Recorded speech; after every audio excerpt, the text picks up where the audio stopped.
Olá, meu nome é Vitor José e seja bem-vindo para mais um vídeo do canal Filosofia Christi. Hoje eu estou trazendo para vocês um vídeo sobre uma das perspectivas a respeito da providência divina. Há um tempo atrás eu gravei um vídeo sobre a história da providência divina e hoje eu gostaria de explicar para vocês um pouco mais sobre uma perspectiva da qual eu adoto, que é o molinismo. O molinismo, historicamente, ele se trata de um resultado do pensamento de um teólogo e filósofo jesuíta chamado Luís de Molina, que viveu no século XVI. Luís de Molina divide a onisciência de Deus em três momentos lógicos, nas quais ele intitula de conhecimento natural, conhecimento médio e conhecimento livre. Eu vou estar colocando uma imagem desses três momentos lógicos aí na tela para vocês poderem ver mais ou menos como funciona. Mas eu vou explicar pedacinho por pedacinho. O primeiro e mais fundamental desses momentos é aquilo que Luís de Molina chamou de conhecimento natural de Deus. Esse conhecimento natural se trata do conhecimento de Deus a respeito de tudo o que poderia acontecer. Ou seja, todas as possibilidades são conhecidas por Deus. Podemos conceber isso como o conhecimento por parte de Deus de um número infinito de mundos logicamente possíveis, compostos por criaturas que ele poderia ter criado. E ele sabe também tudo o que poderia acontecer em cada um desses mundos possíveis. O conhecimento natural de Deus é o conhecimento de Deus de todas as verdades necessárias. E por meio desse conhecimento, Deus sabe qual é a variedade de todos os mundos possíveis. Ele sabe, por exemplo, que em algum mundo possível, Pedro livremente negaria Cristo 3 vezes. E que em um outro mundo possível, Pedro confessaria livremente Cristo sobre essas circunstâncias idênticas. Isso acontece porque essas ambas circunstâncias são possíveis. E essa escolha de Pedro é uma escolha livre. Portanto, existem diferentes mundos nos quais Pedro faz coisas distintas. E Deus conhece todas as possibilidades por meio do seu conhecimento natural. Em um segundo momento, depois do conhecimento natural, nós temos aquilo que Luís de Molina chamou de conhecimento médio. O conhecimento médio, ele recebe esse nome porque, na ordem lógica, ele se situa entre o conhecimento natural de Deus e aquilo que Luís de Molina chamou de conhecimento livre. O conhecimento médio de Deus consiste no conhecimento de todas as proposições contrafactuais contingentemente verdadeiras. E isso inclui aquelas proposições que envolvem as ações livres das criaturas. Uma proposição contrafactual é basicamente um condicional no modo subjuntivo que expressa o que um agente livre faria se estivesse em determinadas circunstâncias. Por exemplo, logicamente, antes de Deus decretar criar o mundo, Deus sabia que, se Pedro estivesse na circunstância C, ele negaria voluntariamente Cristo 3 vezes. As proposições contrafactuais têm a função de delimitar o conjunto dos mundos possíveis aos mundos que são factíveis para Deus criar. Ou seja, aqueles mundos chamados factíveis são os que poderiam ser reais. Ou seja, é possível conceber um mundo no qual Pedro, nas mesmas circunstâncias em que ele negou Cristo, ele o confessasse livremente. Mas, se é verdade o contrafactual segundo o qual, nessas circunstâncias específicas, Pedro negaria Cristo, então esse outro mundo alternativo, no qual ele confessaria a Cristo nas mesmas condições, não é um mundo factível para Deus criar. Ou seja, não era um mundo que poderia ter existido. Claro, Deus poderia forçar a Pedro a confessar. Mas, nesse caso, a confissão de Pedro não seria uma confissão livre. Então, por meio do conhecimento médio, Deus conhece precisamente quais mundos possíveis são realizáveis, dadas as verdades contrafactuais sobre o agir livre das criaturas. Então, com base nesse conhecimento, Deus decreta criar determinadas criaturas em determinadas circunstâncias, escolhendo atualizar um desses mundos factíveis. O resultado do decreto de Deus é aquilo que Luís de Molina chamou de conhecimento livre. Ou seja, o conhecimento livre, basicamente, é o conhecimento que Deus tem do mundo que ele efetivamente criou. E isso inclui tudo o que vai acontecer nesse mundo. E é exatamente isso que fundamenta a presciência de Deus a respeito do futuro. Ou seja, Deus, sabendo que ele decidiu atualizar um determinado mundo possível, Deus sabe que se Pedro estiver nas circunstâncias C, ele negará a Cristo 3 vezes. E por isso Jesus pode predizer a Pedro que antes que o galo cante 2 vezes, tu me negarás 3 vezes. Então, como é que isso se aplica à doutrina da providência divina? Então, de forma bastante direta, se Deus sabe, por meio do conhecimento médio, o que qualquer pessoa possível faria livremente em qualquer conjunto possível de circunstâncias compatíveis com a liberdade, então, ao decretar criar precisamente essas circunstâncias e colocar nelas essas pessoas, Deus pode atualizar um mundo no qual os agentes agem livremente e ainda assim suas ações contribuem para realizar os propósitos divinos na história. Ou seja, em outras palavras, Deus não precisa determinar causalmente as escolhas humanas para assegurar o cumprimento do seu plano. Deus simplesmente escolhe criar um mundo cujas circunstâncias são tais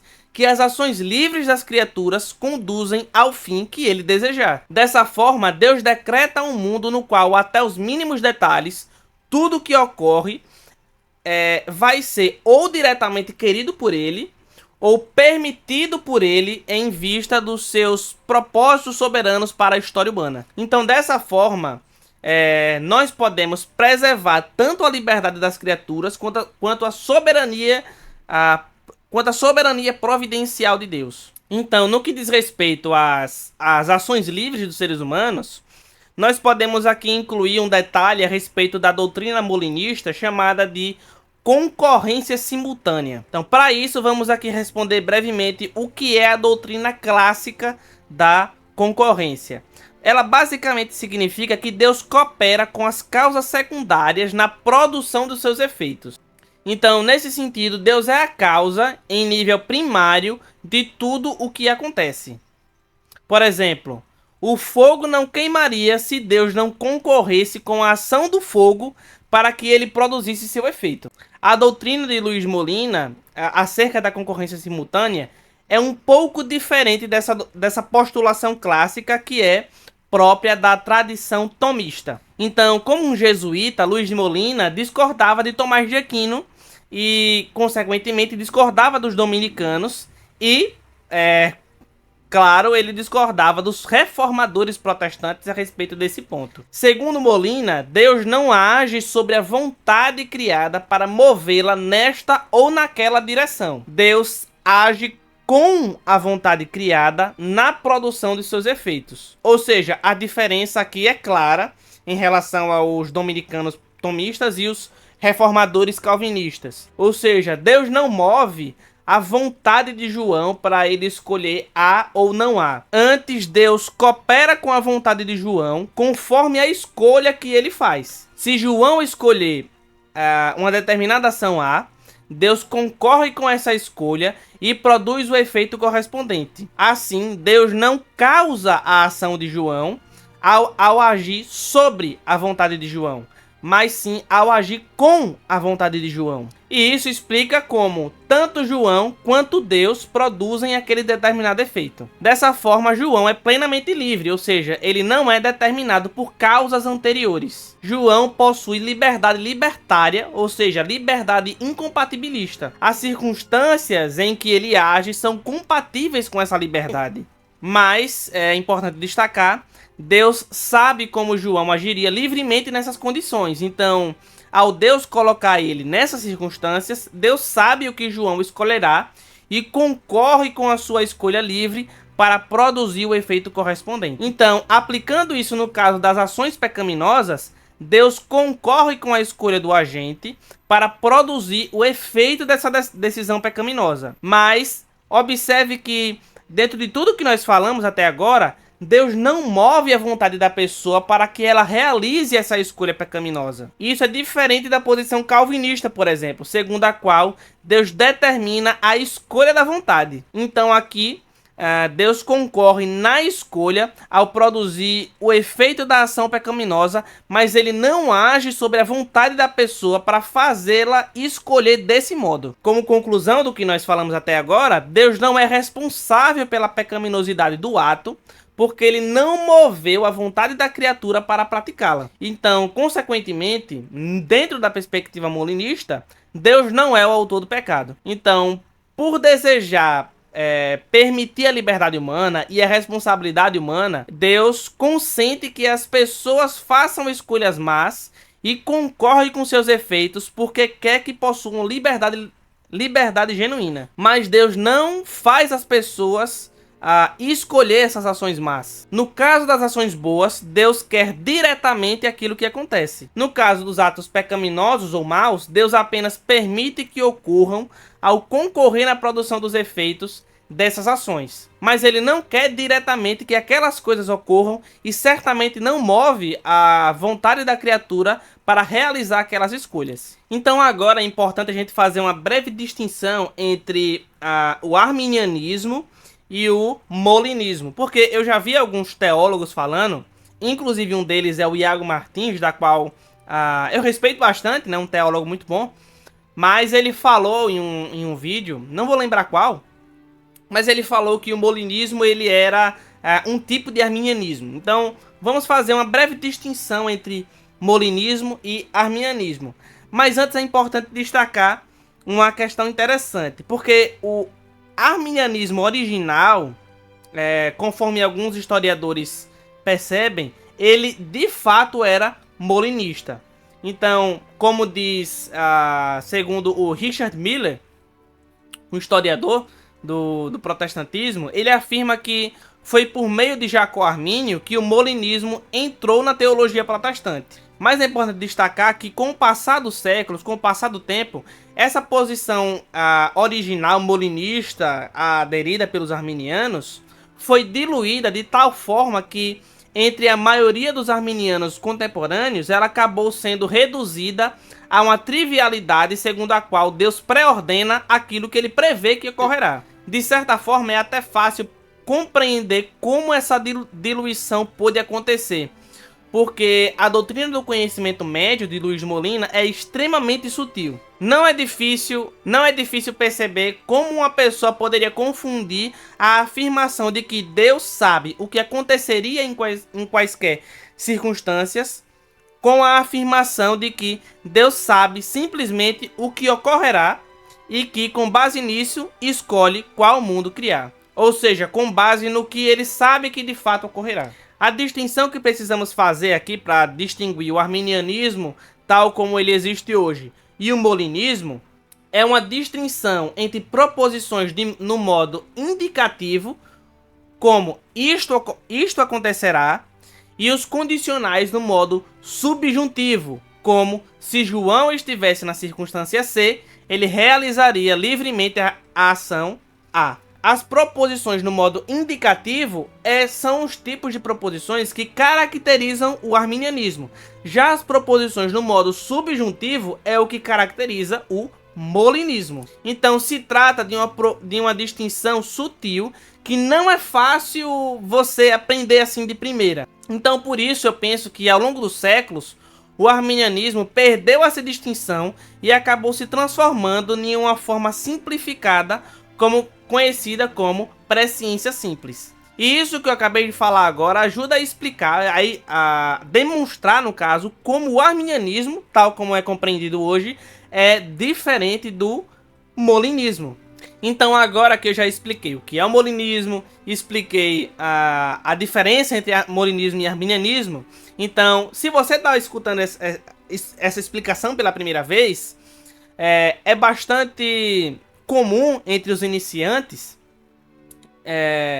isso inclui iniciantes até que são doutores. Por exemplo, uma vez eu vi um vídeo no qual Augusto Nicodemos, que também é um grande teólogo do Brasil, afirmando que o molinismo ele não tinha base bíblica nenhuma. E muitos desses intelectuais acham que o molinismo é uma mera sofisticação filosófica. Então, para evitar essas caricaturas do molinismo, vamos agora analisar alguns exemplos bíblicos que normalmente são apresentados e que foram apresentados por Luiz de Molina em sua época, os quais sugerem que o conhecimento médio, a ideia de conhecimento médio, merece uma consideração séria. Então, para fins de clareza e também de brevidade, né, para a gente não se alongar muito nesse vídeo, então eu vou citar aqui 3 textos que são frequentemente invocados em favor da defesa do fundamento bíblico do conhecimento médio. Então,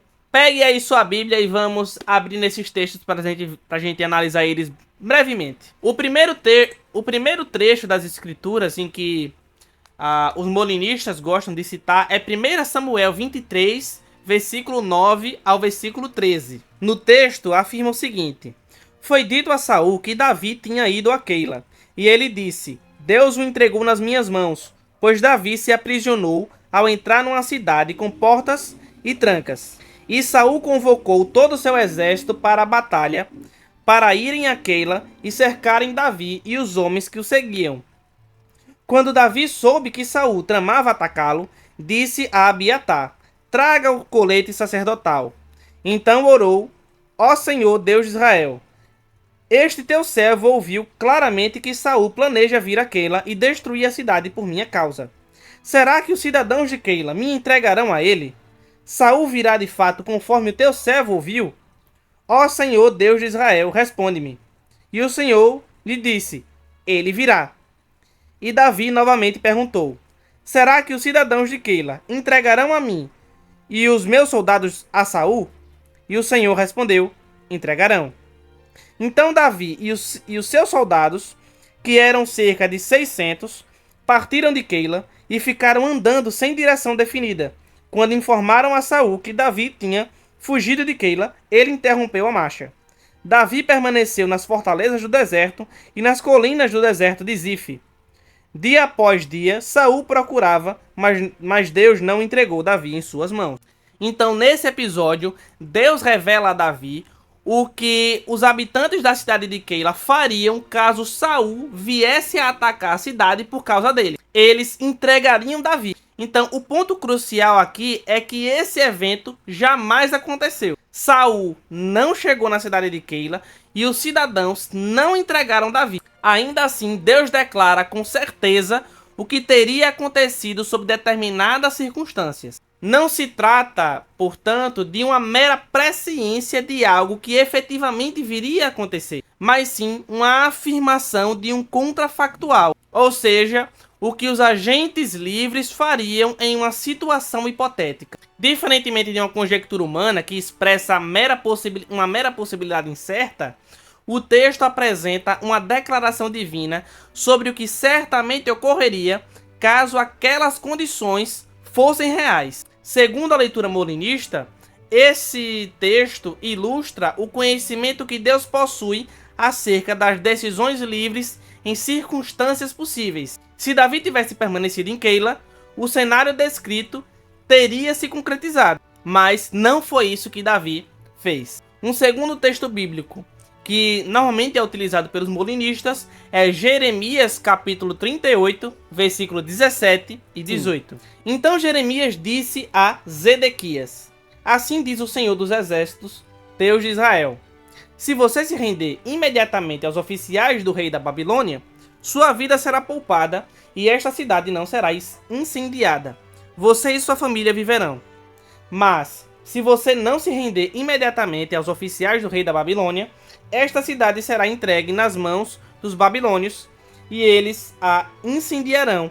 Nem mesmo você escapará das mãos deles. Ou seja, nesse texto, Deus anuncia ao rei Zedequias que se Jerusalém se rendesse ao rei da Babilônia, a cidade seria poupada e seus habitantes viveriam.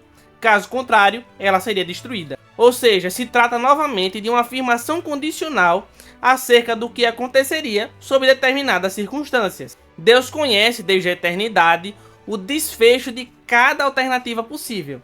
Sabendo que o povo escolheria não se render, o curso efetivo da sua história, com as suas consequências, veio a se concretizar. Ou seja, esse texto sugere que Deus conhece não apenas o que vai acontecer, mas ele também conhece o que poderia acontecer sob condições alternativas. Um terceiro e último texto, normalmente utilizado por molinistas, é Mateus capítulo 11, versículo 20 ao 24. Então Jesus começou a denunciar cidades em que havia sido realizada a maioria de seus milagres, porque não se arrependeram.